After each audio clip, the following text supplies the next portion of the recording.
When women dare to fully be themselves, to rise up as the divine beings they are, to operate in their magic, their sexuality, their power, they are always labeled one thing: wicked. Wicked is a podcast for women who dare to walk in their true identity, power, and magic, who go against societal culture of being seen and not heard, who are the black sheep and powerhouses the structure tries to defeat. And here is your shepherd leading you astray, Mystic. Welcome, my wicked ones. Thank you for joining this podcast. Today is the first episode. Are you wicked? What does it mean to be wicked? Women have always been labeled such titles from the beginning of time. Even in some religious traditions, literally the woman is always the one to be labeled wicked.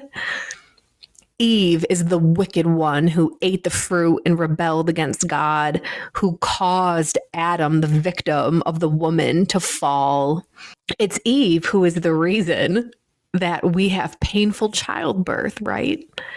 Women seem to always be blamed for something or another in our culture and society. And of course, it has religious and governmental ties because there's a narrative that always needs to be put out there about us. But why? Why are women always put down? Have you ever actually sat and thought about it? Is it because we are actually the weaker sex? Or is it because we are a part of something much stronger and maybe we are actually the more powerful of the sexes?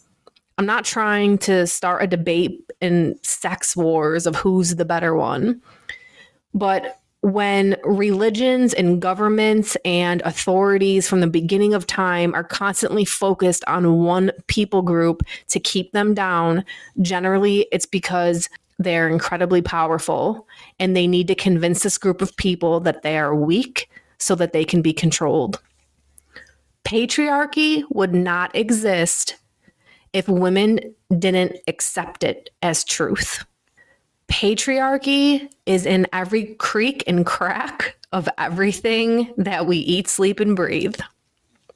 So how do you begin to even deconstruct this and find your true identity again as a woman?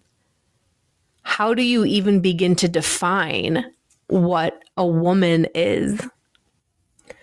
Being a woman isn't about dressing a certain way, having a certain type of hair, acting a certain way, having your voice a certain way.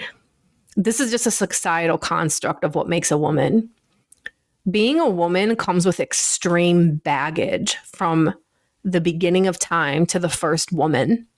How she was treated, how she was suppressed, what her birth experience was.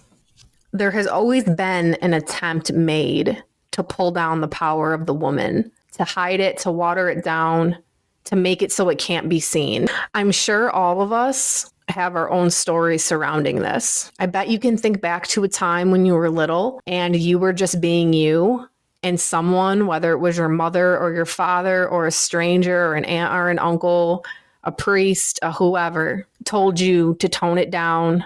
Little girls don't act that way. And you were taught how to always cross your legs, not to stand out too much in public, to speak a certain way, to act a certain way. All of these layers put on top of you to dull down your light. The most miserable I have ever been in my life were in the time periods I was afraid to go against that structured box I was put in. Those of you that know me have probably always known me or seen me as some sort of rebel or someone who was outspoken and went against, the sheep of society and didn't really give a fuck. While what most of you have witnessed of me, I can tell you that was only 1/10 of what was really inside. Everything about me, from my hair, the way I used to wear my makeup, my personality, was something that was always come against since I was little. I remember even the simple act of putting dreadlocks in my hair set an uproar with my family, friends, everybody.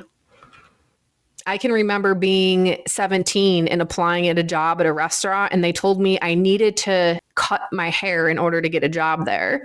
I said, well, the only way to take the dreadlocks out is if I shaved my head. And they said, we would rather have you bald. Yeah, we've come a lot farther in society, but my hair was very symbolic of me being myself. And I was going to be damned if I would let anybody tell me to change that shit. I'm not trying to parent shame because I'm not about that game. But I did constantly have parental figures coming against me for who I was. It kind of trained me in a way to be afraid to speak my truth. And I was always afraid of repercussions around this. So over the years, while some things I was outspoken about, there was still a fear there about truly opening up my mouth and speaking my truth. And I know if you're listening to this, you can relate to that in some type of way. I don't know one woman that hasn't been looked at, spoken down to, or told to shut the fuck up when they're voicing their opinion. Whether you're 4 years old and it's happening, or you're in a well-established career in the corporate industry and 36 years old. There's always this fear instilled in women to be afraid to be too much themselves. Women even judge each other over it. Oh, did you see how that girl was dancing at the club? She looked like a stripper. Did you see that outfit she was wearing? What a skank. Can you believe she cut her hair like that? She looks like a boy. Why do we do this to each other? That is part of the patriarchal program. And it's my belief that it was instilled in women to treat other women this way to keep us apart.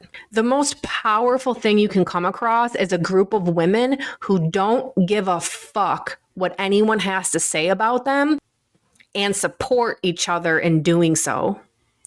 When women support other women in not giving a fuck, that's when serious change happens. And that's what the structure is afraid of. So all of these little, oh, girls are catty, girls are gossipy, it's too hard to get along with other girls. That was a program that was instilled that's part of the patriarchy to keep us away from each other. Because what it does is it stops us from sharing our magic with one another, from telling each other our secrets. It allows the men to get away with whatever they want. Because I can guarantee you right now, if every woman in town was friends with each other, men wouldn't be able to run around cheating left and right, would they? Because there would be eyes watching on every corner, and no woman would keep that a secret. And no woman would want to sleep with someone else's husband because they'd be friends with the wife. You have to understand that there's structures in play here that always support the men. And I'm not a man hater. I'm married myself. And yes, the patriarchy affects the men too, but they have an easier time because the system is for them. What you have to start realizing and noticing, the first step to breaking this is recognizing that anytime you want to judge another woman, it's because she's triggering something in you. Maybe the girl who was dancing like a stripper, you wish that you could move your body that way and be sexually free. Maybe the one that you're saying looks like a skank because of her outfit, you wish that you could wear something like that and feel confident. Generally, when we start ragging other people, in general, not just women, but when we start ragging and judging, it's because they're triggering something in us. And I really had to apply that to my childhood, to all the situations that transpired in order to heal and move on from it.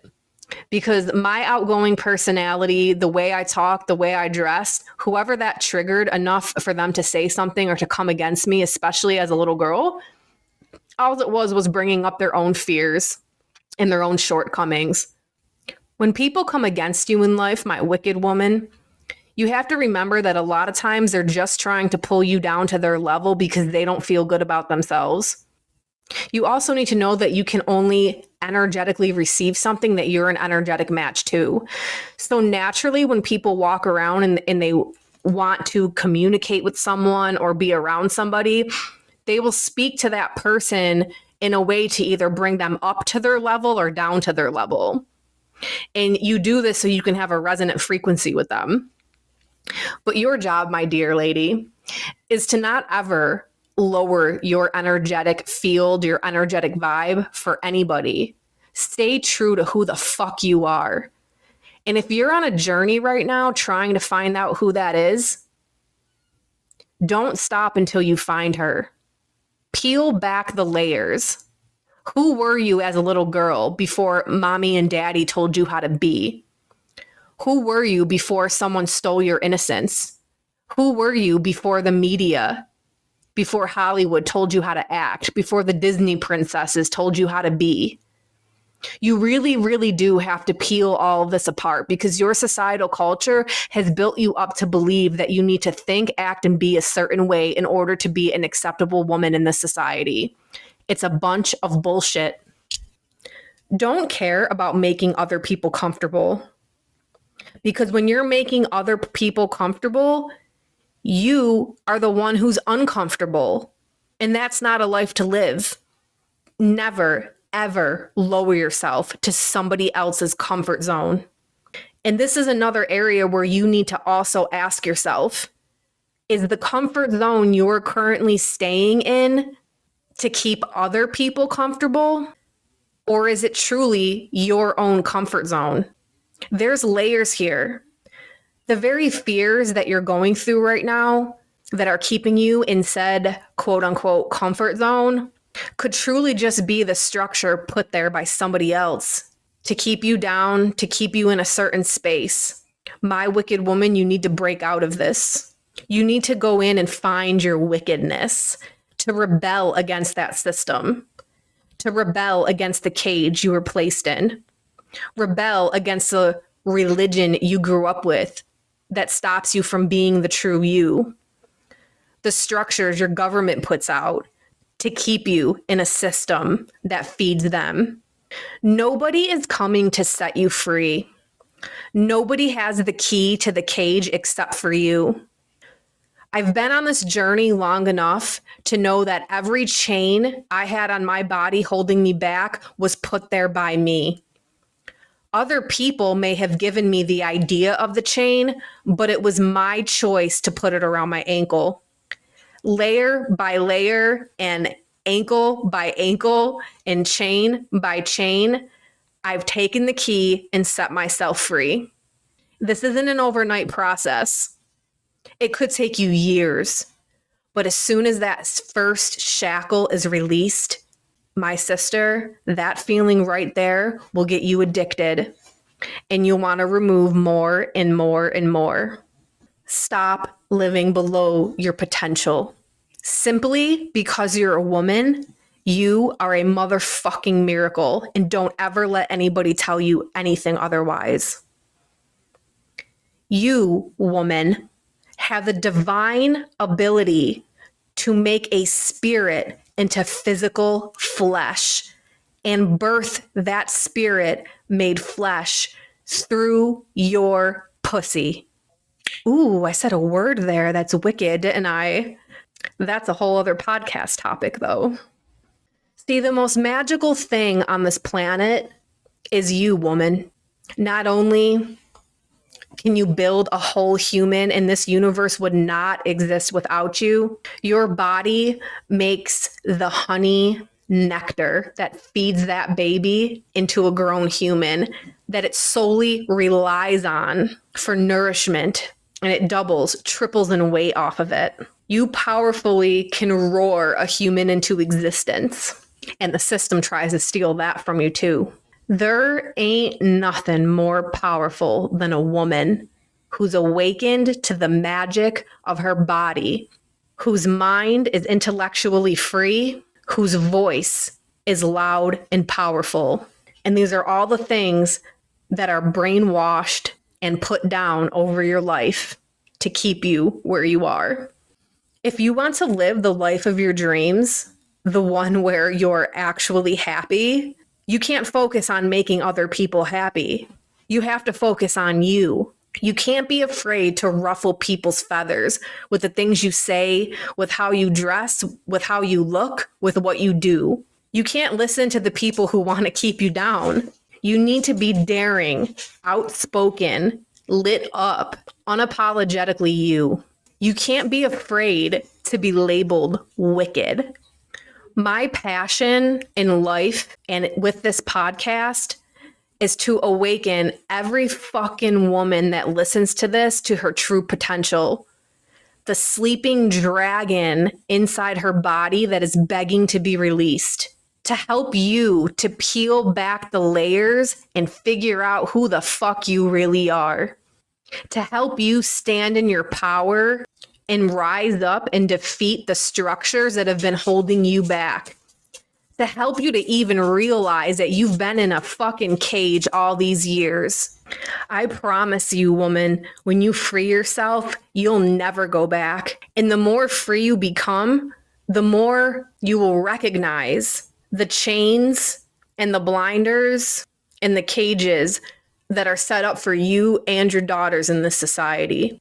And it's my hope that with every episode that's released, it brings you a little bit closer to figuring out your true identity and gives you the boost of confidence you need to stand in your power. I'm done seeing women suffer at the hands of the man. I'm done seeing women stay quiet because they're afraid. I'm done with women only living an eighth of what they're fucking capable of in their life. Every single woman here is capable of living the most abundant life on this planet. You are tied to the great Mother Earth, the most abundant place in this galaxy. Everything on this earth is abundant because of the female. And you were created to harness that energy. You were chosen to be here. Don't let a patriarchal structure stop you from your God-given right of operating in your full power and potential. This is your call, woman, to rise up and be wicked. This is your call to rebel against the system. This is your call to open the cage and step out of it. This is the call to release your shackles holding you back. Woman, it's your time to shine. And no matter what, at all costs, you must stay wicked. Thanks for listening to today's episode. If you want to learn how to become even more wicked, check out School of the Mystical Arts, where you will find me daily teaching and connecting.